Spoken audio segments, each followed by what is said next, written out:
Hello, everybody, and welcome back to my channel. I am here in the Dominican Republic with Pastor Cheryl. We have been in her city at her church for the last couple of days. I'm going to let her introduce herself and tell you a little bit about how she ended up in the Dominican Republic, because she is an American. And we'll talk a little bit more once she introduces herself. Wonderful. Thank you, April, and thank you for inviting me.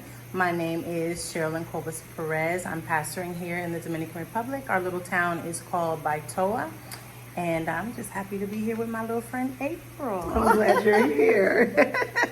So how long have you lived in the Dominican? I have lived here for 23 years. Wow. And before that, were you involved in missions in the United States? I had done, prior to, I'd done two mission trips to Mexico and one mission trip to the Dominican Republic.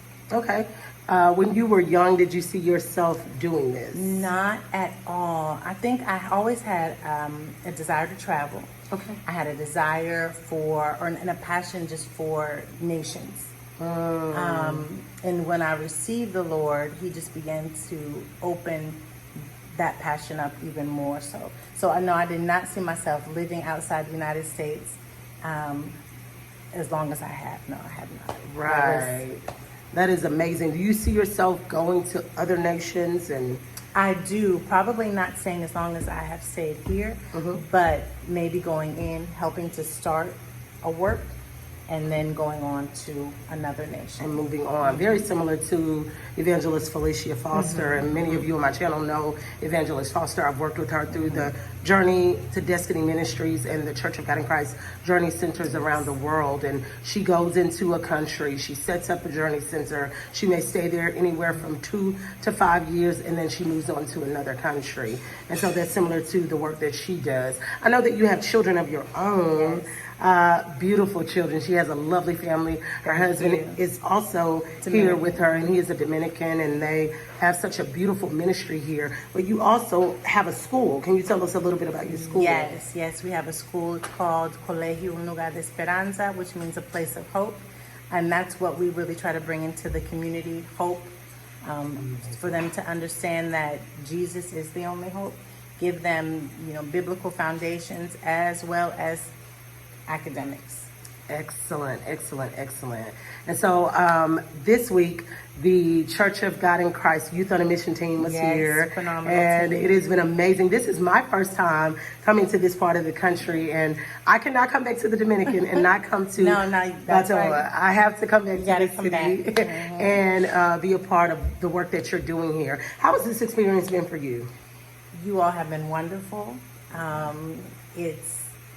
We haven't hosted such a large group. We've had teams come in, but this was how many people?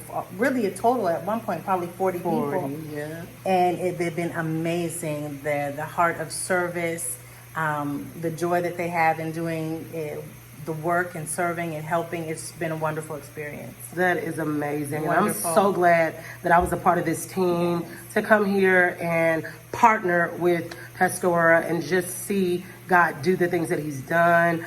Several children gave their life to Christ in a couple of different areas that we've gone to in this northern part of the Dominican. And so I'm super excited to be here, and thank you for hosting us, you and your family. If you could give the people any encouraging words to empower them to live their destiny for Christ, what's something you would say to the people? Wow.